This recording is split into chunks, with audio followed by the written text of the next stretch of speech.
Them boys look good. Them boys look good. We can't act like they don't look good. I know it's preseason. I know it's only preseason, okay? But we're here to discuss it.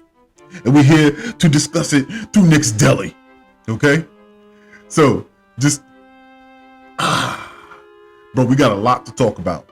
And what we're going to do is talk about it through the Knicks Deli. If you're here for the first time and you don't know what Knicks Deli is where you come after victories that the New York Knicks have, all right?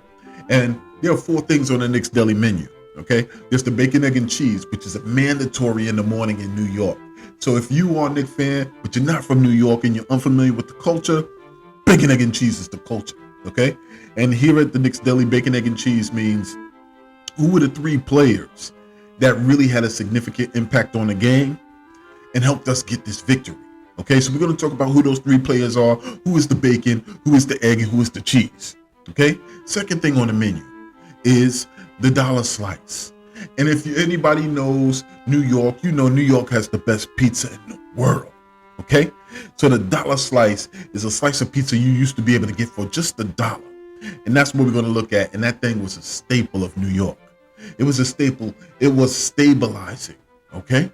And that's what we're going to be looking at. We're going to be looking at who's the player in this game, in this victory last night, who was a stabilizing force that was consistent, that helped us secure this victory. Okay. Third thing on the menu is the chopped cheese. Yes, the chopped cheese. Okay. So we're going to talk about who was the chopped cheese of the game. That thing that was relatively new, but it'd be buzzing. And who had their impact on the game that really busted out and really made their impact to help us seal up this victory. And lastly, you can't have the bacon, egg, and cheese. You can't have the dollar slice. You can't even have the chopped cheese without anything to wash it down with. And what else better in New York City to have something to wash down your meal with than the quarter water? Okay, so we're going to talk about what the quarter water is. The quarter water is that player that had an impact on one of the quarters or a little bit of an impact each quarter that helped us get over the hump and put a lock on the victory. So that's what we discuss. That's what's on the menu at Knicks Deli, and let's get at it. And I feel like Hulk Hogan in this piece because my Knicks got me hyped. Let's go.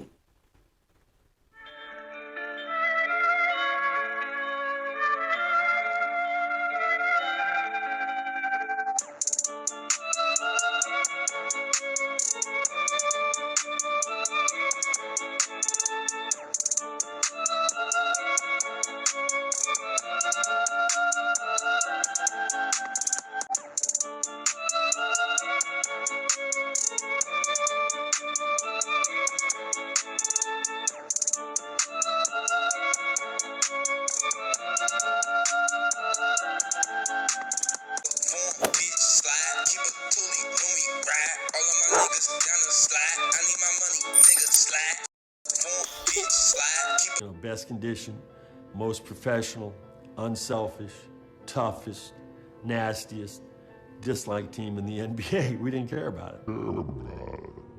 That was our identity, and that's who we were. Yeah. And welcome back to the Sheer Brilliance podcast. Yeah.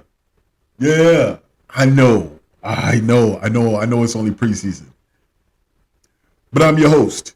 Welcome back to the Sheer Brilliance podcast. My name is Sheer, and you already know. We are first to many and second to no one when it comes to covering our news, team moves, and providing interesting views about these New York Knicks. Yeah, let's get a round of applause for that. But before we get into it and talk about Knicks Deli, I want to start by always giving my shout outs, giving my flowers. SB community, welcome back. Yeah, welcome back. I want to thank you for always rocking with me. We started this thing real small. We still real small, but we building it up, and you're a major part of that. So I want to thank you. Next, if you're new to the channel, if you're checking me out for the first time, hope you have fun. I'm going to welcome you as well. Yeah. I always try to make it light and right and tight when it comes to our New York Knicks. So we're going to have fun. We're going to have a blast. And I'm going to introduce you to Knicks Deli. So like and subscribe as well so you can join our SB community as we build this thing up, right? And lastly, I mean, you really can't celebrate any type of success, celebrate any type of positive movement if you don't have the ops to motivate you. And I know you there because I see you. I saw you circling the block a couple of times. I saw you when you posted up. And guess what? You don't love me? Y'all don't love us? Y'all don't love us? Well, let it be known then. Well, let it be known then. All right? Because I'm number one. I'm not saying I'm number one. I'm sorry, I lied. I'm number 1, 2, 3, 4, and 5. Well, listen, friend or foe, we want the smoke. And the smoke is exactly what we're bringing today, courtesy of Obi Mother Flippin' Toppin and our New York Knicks.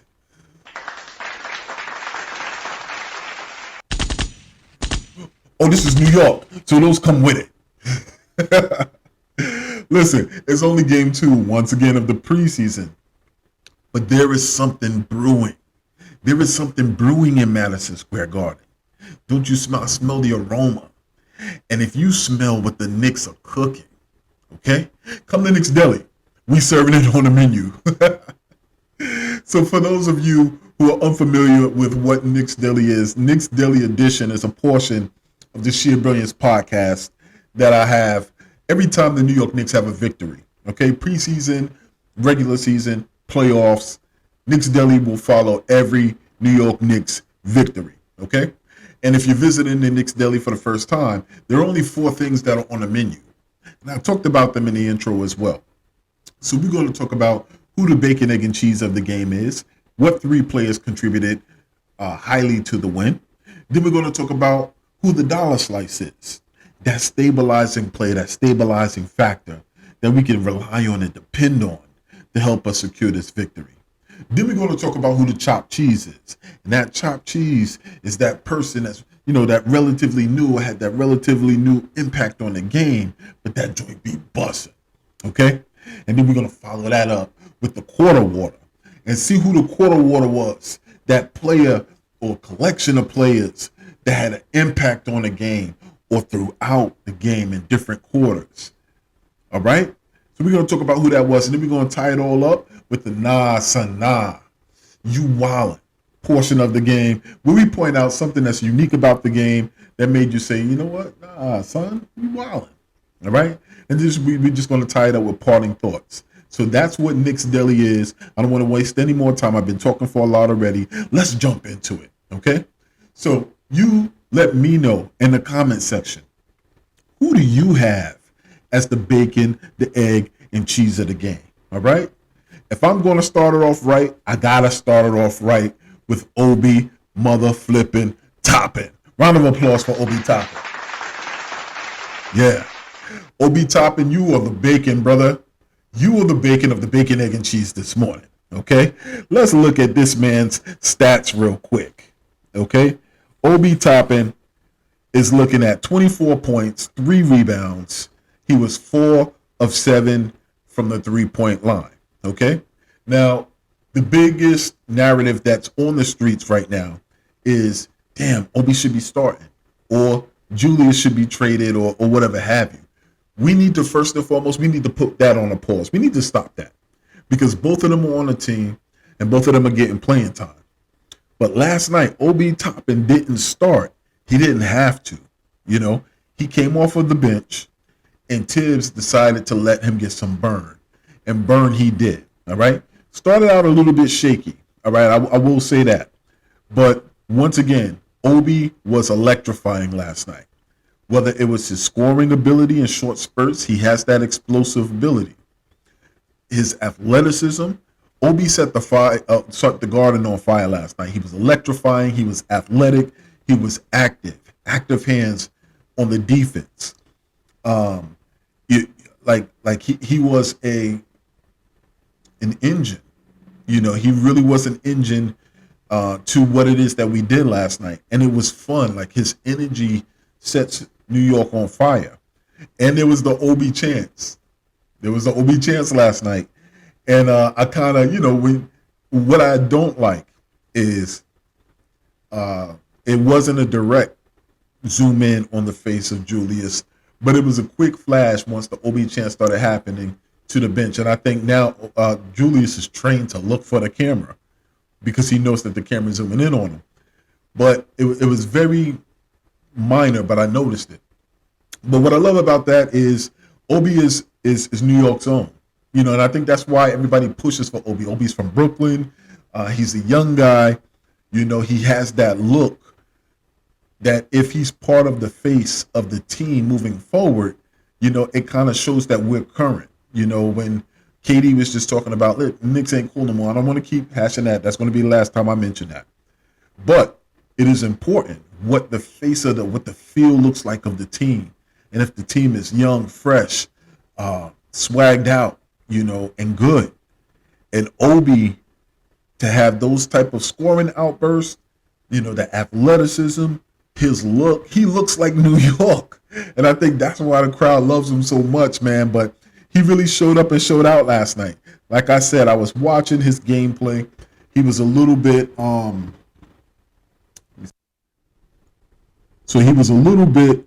shaky. He started out a little bit shaky last night, and I noticed it. But as he began to get more time, which seems to be his pattern, he's a little bit shaky if he's on limited minutes because I think he believes if he makes a mistake, he's going to get pulled.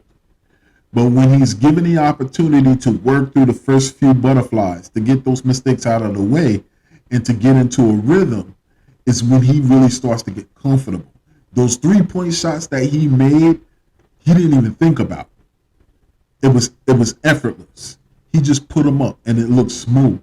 All right? If we reflect back on his first year, we were just like, Obi, chill with the threes, bro. Just keep it to dunking, But he has confidence in that stroke, and you can see it, in his play. So, Obi, man, he really set the excitement at the Garden last night. So many other great things to talk about, but I'm going to kind of keep these short. Obi Toppin, bacon on a bacon, egg, and cheese sandwich. Give that man a round of applause. Yes. So, who is the egg of the bacon, egg, and cheese sandwich? The egg is R.J. Barrett. Round of applause for R.J. Barrett. 18 points, 3 rebounds, 3 assists. His jumper was water, okay? I'm talking water. That man was looking at 4 of 7 from the 3-point line, keeping the gooseneck on the jump shot. That's confidence. Something that I noticed about RJ hears the talk. He hears the chatter. He hears what they're saying. He knows what they're saying. He just like me when I look in the comment section and I see the ops. Sometimes they don't even leave a comment, but I know they're there. Okay? All right? And that's the same thing with RJ. RJ knows what the narrative is. And what I see from RJ in these first 2 games already is this calming presence about him. This leadership presence about him. You see it with him and Obi, that dynamic, even at the end of the game interview, when Obi was just like, I needed to pull him in. He pulled him in like he was his OG. And I know that's kind of the feel that Obi kind of gives to him. But RJ doesn't run away from that. As young as he is, it's like, yo, I'm gonna stand here with you, young fella. And that man is probably, Obi's older than he is, But I love that vibe. And I love that understanding of what the roles are, RJ has a confident presence about his game. You see it. He's more confident. He's confident in what he's worked on. He hit his free throws. He only hit 2. He only took 2. And special shout out, because I'm not going to really dive into Mitch. I'm going to give Mitch his due. But Mitch talked about being 75 to 80% free throw shooting. And Mitch was like something like maybe 6 for 7 tonight. So shout out to Mitch and shout out to RJ, who put in the work to make sure that they secure their games and that their games are on point. But I love the fact that I see that confidence in RJ even more so these 2 games than I have in years past. And RJ is a confident player. Okay. Also, I love the little mid range. He put one up, and I was just like, all right, that looked a little bit forced. But he had a couple of other shots where he knocked it down from mid range, and that's something that we've been looking for from RJ for a minute now. Okay. So I'm loving what I'm seeing with that as well. RJ Barrett, I just think, is ready to step into his role as a leader of this team to the rest of the league. You know what I mean? The thing that's going to put him there is his willingness to play defense. And I'm seeing that from almost everybody on the team, but especially from RJ. Getting in the passing lanes, making sure that he moves his feet to stay in front of his player, talking. They are talking on the floor on the defensive end. Okay? And this is why my prayer for this team is that they sustain these habits, because they are winning habits. They're absolutely winning habits. So love to see that. And one other point that I want to point out with RJ before I move on to who's the cheese and the bacon, egg, and cheese is that there was this play with Julius Randle, okay? And Julius had the ball, he hit the dribble, and he did that spin. He did the spin. And I thought he was going to send. But when he spun, he passed it off. He passed that joint off to RJ. RJ hit him with the bottleneck. Splash. Water. All right? But the important part about that piece was RJ ran right up to him. All right? And said, nice pass. Nice flipping pass. You know? And Julius was saying, no doubt. He made no facial expression. He kind of walked off. But that's something that I love, because that shows there were conversations that were had. Like, had to be open and honest conversations. Like, bro, we on the same squad. We after the same goal. It doesn't matter who gets the shine. All right? We're on the same squad. Your win is my win. You make that pass, you just as valuable to the success of that play as I am. And I saw that when RJ ran up to him like, yo, listen. And he didn't run up to him like a little bro. He ran up to him like a co-star. And that's exactly what it is. That's leadership. So I love that. So RJ Barrett, you are the egg on the bacon, egg, and cheese sandwich here at Knicks Deli. Round of applause. Round of applause. Follow it up. Follow it up. Follow it up. Okay? Now, who's the cheese? All right?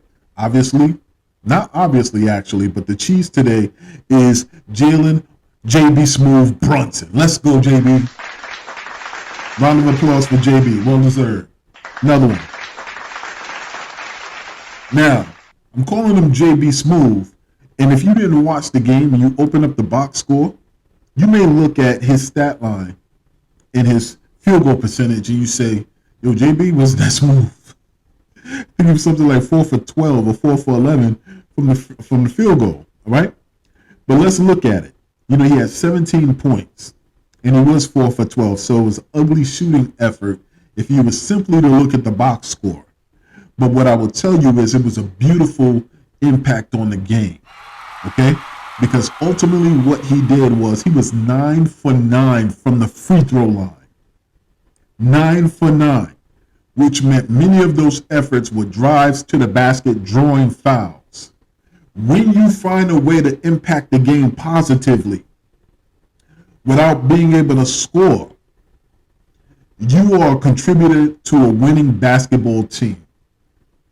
Hands down. When you are able to find a way to positively impact the game, and it's not necessarily in the scoring column, you have found a way to contribute to success for your team.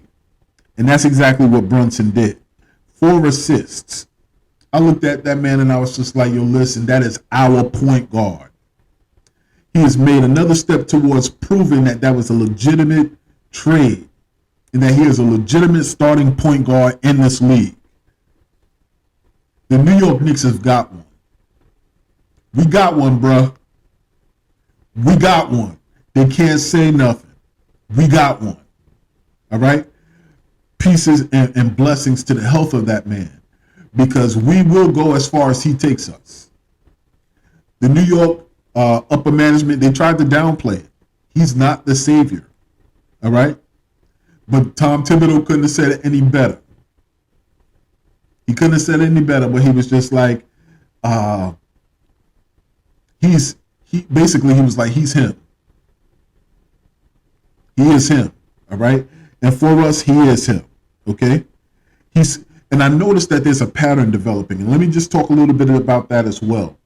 In these first two games, I noticed it in the first game, and I'm like, am I crazy? Am I crazy? And I know I could be crazy sometimes, but I'm like, yo, am I crazy? Is this going to keep happening? All right. There is a formula to how the New York Knicks are playing this game. All right. And I've seen it in the second straight preseason game. The formula is that Jalen Brunson comes out and he sets the tone. And he is aggressive on the offensive end. Driving to the basket and ones. Driving to the basket. Turnaround jump shot. Hit that jumper. He's aggressive with looking for his shot early on. I'd say through the first half of the first quarter.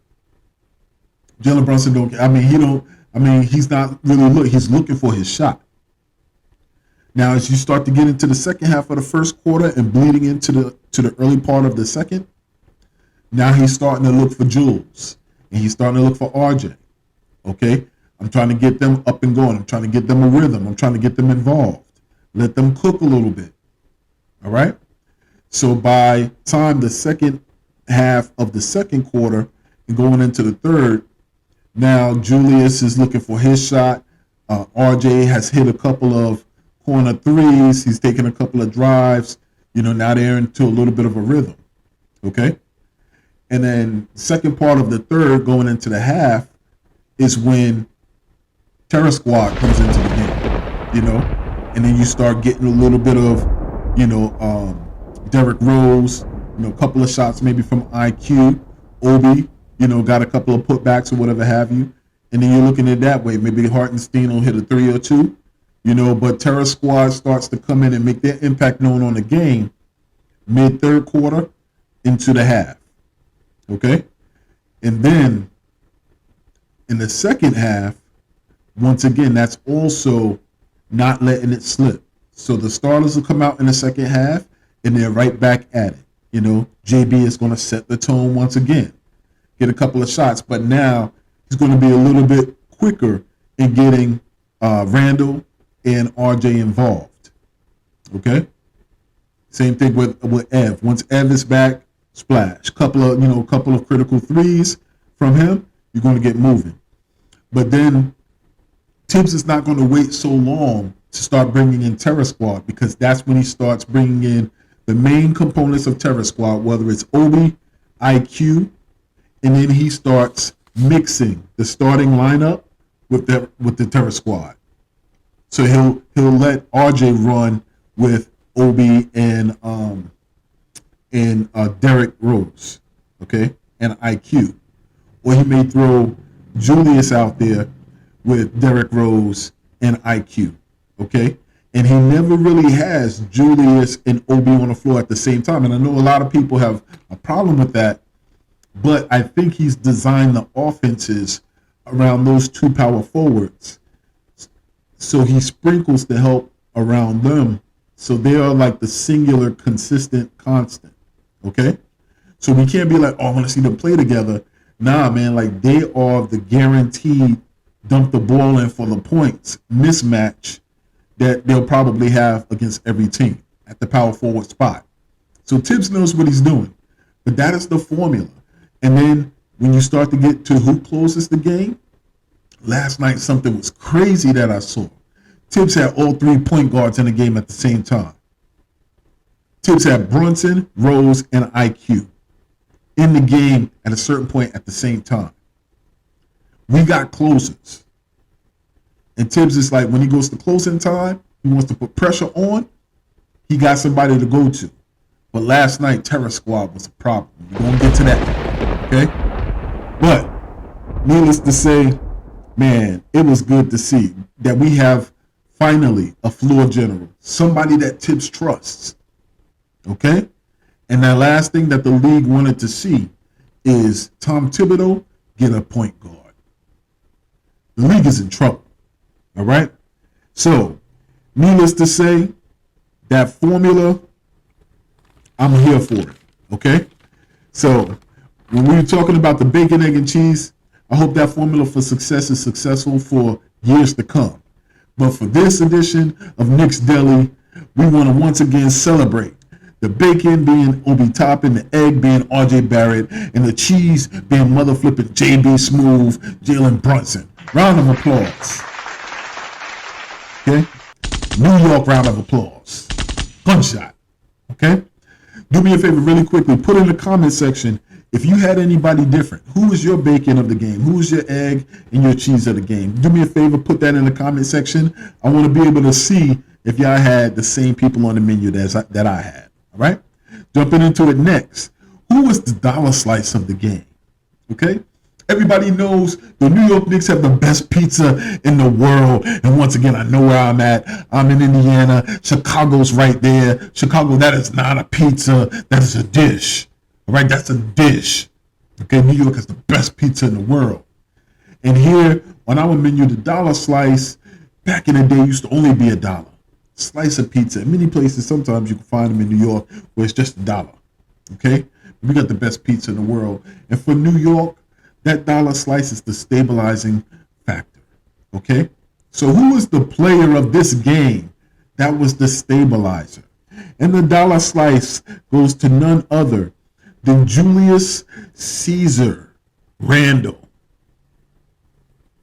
Okay? Julius Caesar Randle.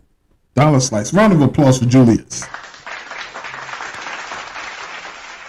Stat line is 15 points, 7 rebounds, 6 for 7. For the free throw line, Julius is making an impact without having to be the number one. Julius, in 2 games, has quickly shown that he's accepted the role that he's been given. Julius Randle has never seen such wide open shots since he's been a member of the New York Knicks. Never seen them. Now that he has a competent point guard, some of the shots, there is nobody near him. And he's going to get accustomed to that. He's going to start knocking those down. But for the first time, I've seen Julius Randle with wide open shots. What I love about what I've seen last night is Julius Randle goes with the flow of the game now. Okay? He looks for his teammates. He still has those moments where he brings the ball up.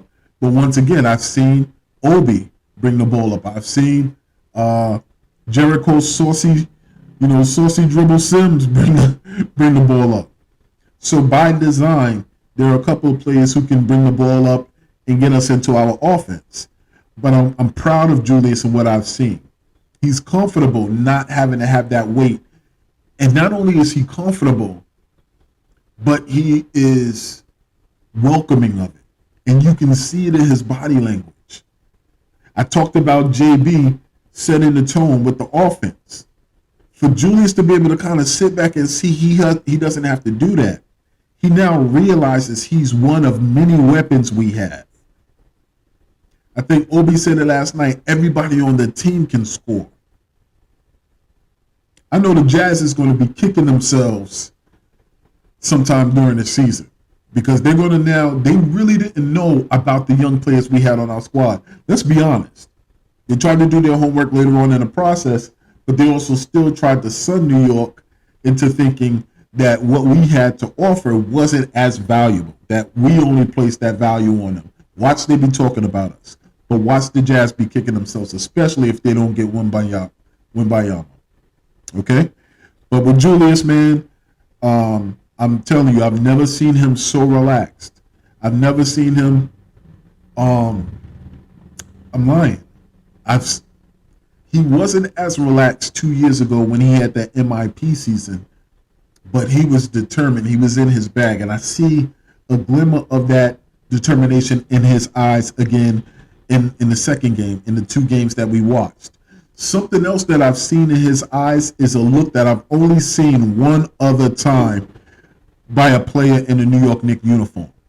and that was Carmelo Anthony in the 54-win season. And the look is when the player stares at you and says, "You telling me the only thing I have to do is be me? You telling me the only thing I have to do is just play my game, and that I don't have to force anything, and that I don't have to carry the burden or the weight of New York City to be responsible solely for the success of this team?" That's that look Julius got.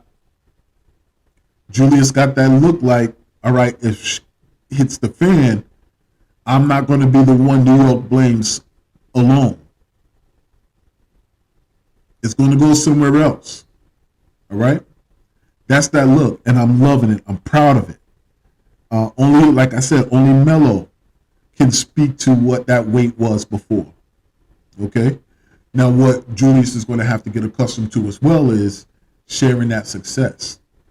Because, once again, it's tough to carry that weight when you're losing. But can you share the success and not have envious energy when that success comes? And the crowd is chanting Obi, Obi, Obi, Obi, Obi. You know? That's a chant. It's saying one person's name, but that's for the whole squad. Okay? You got to control that envious energy, and I think he will. I think he will. I really like what I'm seeing from Julius. Yeah, I really think, like I said, last time I saw that look or that energy was in Carmelo Anthony, right? And that was the 54-win season. Does that mean we're going to win 54 wins? Probably. Okay, I'll chill. I'm gonna stop. All right, but I honestly, I'm gonna stick to my 45 wins or more. Okay, I really do see us doing great things in this season. So once again, dollar slice goes to Julius Randle, Julius Caesar Randle. All right. So next up, who is the chopped cheese? Who is the chopped cheese? Do me a favor. Put down in the comment who your dollar slice was. Was it Julius Randle also?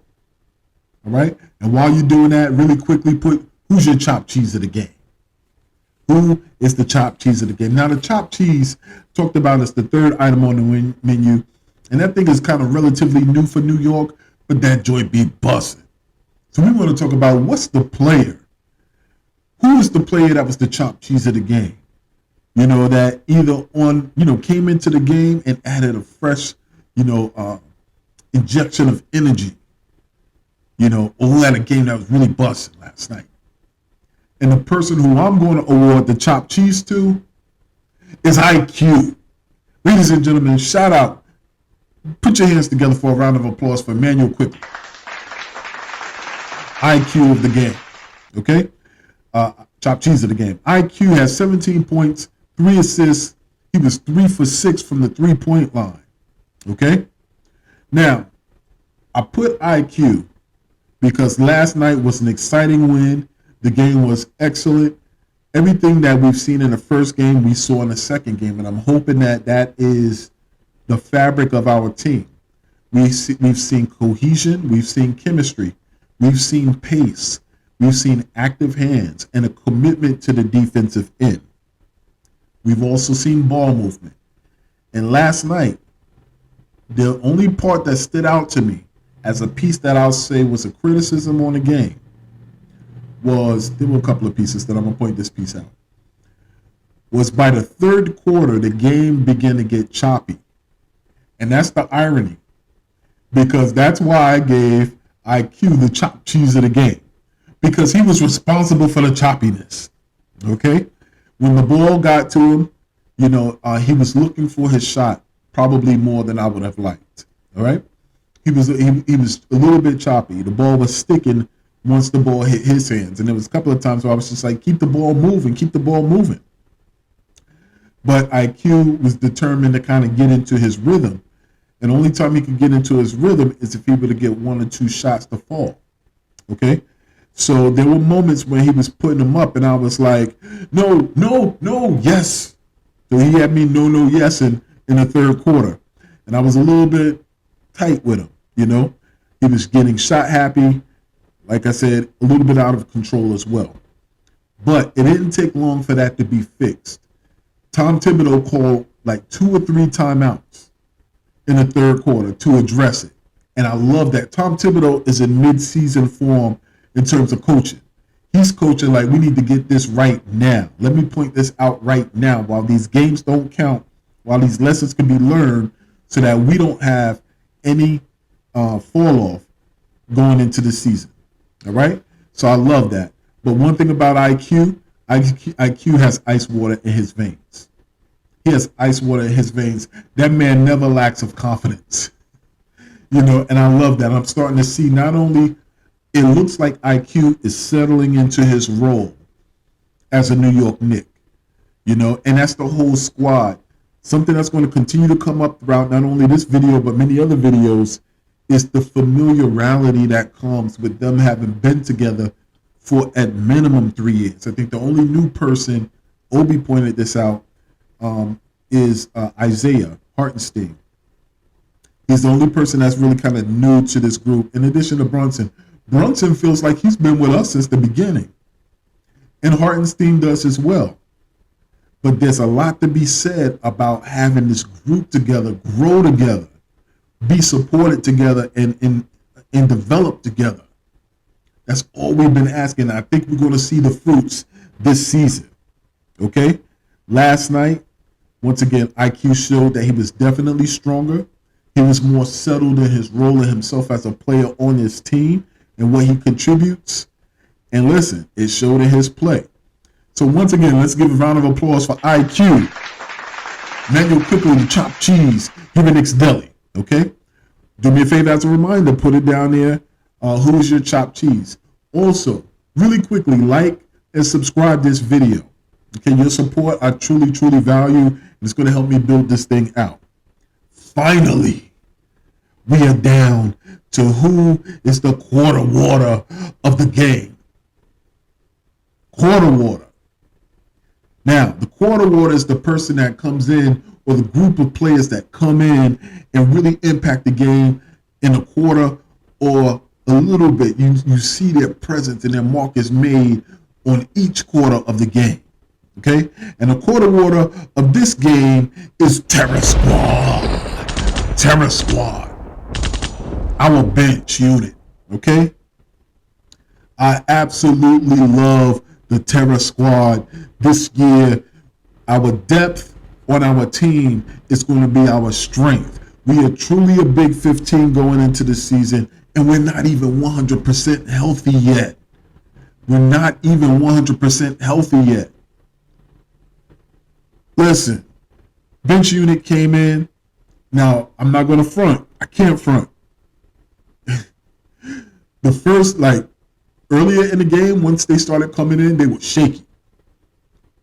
They were shaky. I was just like, oh, damn, Terror Squad gonna get terrorized today? I was saying that. But then something happened that I absolutely enjoyed. Tom Thibodeau left them boys out there. He left them boys out there. He let them ball. And they got it together. And they started to get in rhythm. And they began moving the ball and looking for each other. And they began getting stops because they had active hands. And they began finding each other. And that lead began to grow. These players have moved from being fearful of Tibbs to knowing the standard that Tibbs has set, and having found success at certain points in meeting those standards. Now those standards have become their own, and it's all starting to play out on the floor. I'm telling you, this group, the level of activity in their hands, Obi Toppin when he comes in, scoring, confidence, explosiveness, pace, leaking out fast. How do you lose a power forward that size? How do you know that he's going to be down there if you don't have the level of chemistry and cohesion that he and Rose has, that he and and IQ have. On the second unit, Deuce McBride,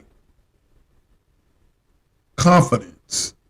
Any other player would miss a couple of shots and not take the three-point shot again.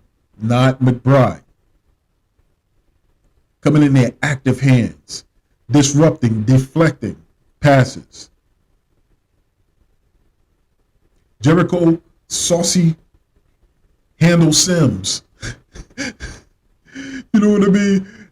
Look, that confidence as a center, bringing the ball up, going behind his back. Like, what are you doing? Keep doing it. It looks good.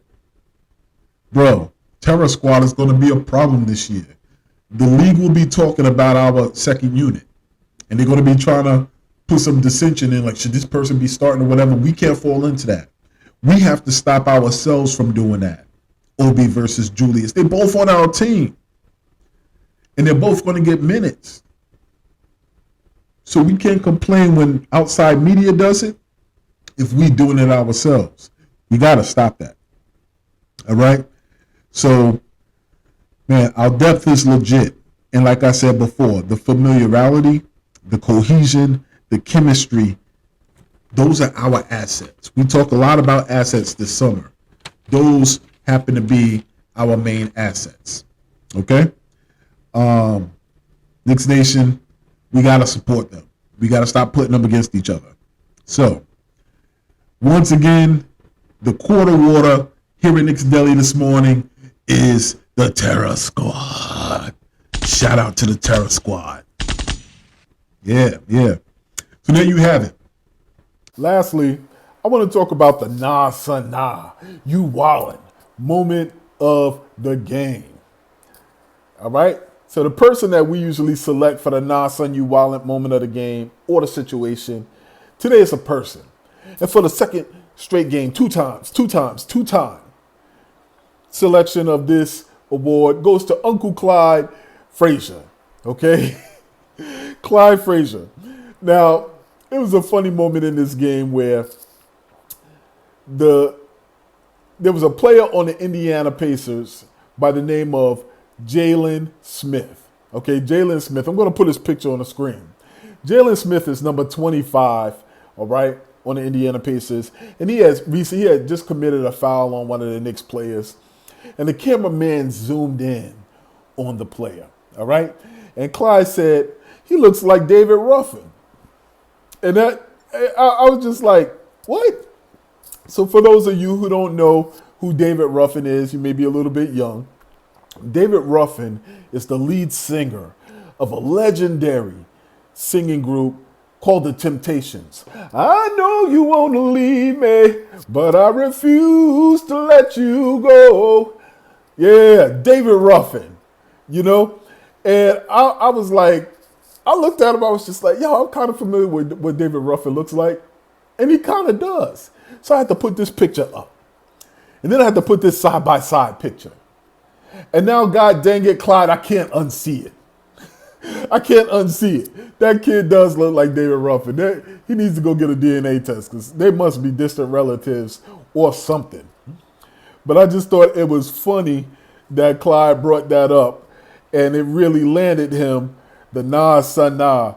Uncle Clyde, you wildin' moment of the day. All right? We love you, Unc. But I just wanted to give that award once again for the second straight game to Uncle Clyde Frazier. Okay? And lastly, my parting thoughts, folks. I want to thank you for joining me on this video, Knicks Deli. Please do me a favor, like and subscribe this video. We building this thing out. I appreciate all of my SB community who continues to rock with me. Continue giving me shout outs. If you want to work with me, let's work. Let me know when you're having a panel discussion. I'll hop on and I'll do the same. I'm going to start going live when the season starts. So once regular season kicks in, a lot of these Knicks Deli are going to be live. All right. But I look forward to just working with you and meeting you all and maybe connecting with you in the future. And I just want to end with this. I think the season is a season of hope for us. I think if our season looks like these two games, we're going to have a lot of fun. And we deserve it. We deserve it as Knicks fans. Those players deserve it because they've gone through a lot. the organization. We just deserve it. The city deserves it. So I hope that's the case. And I'll leave you with this. Just like our lives, same thing applies to our team. If there's no struggle, there's no progress. Keep your head up and let's get focused. And remember this, we are here and we got next. Shea Bringers Podcast. I'm out. Peace.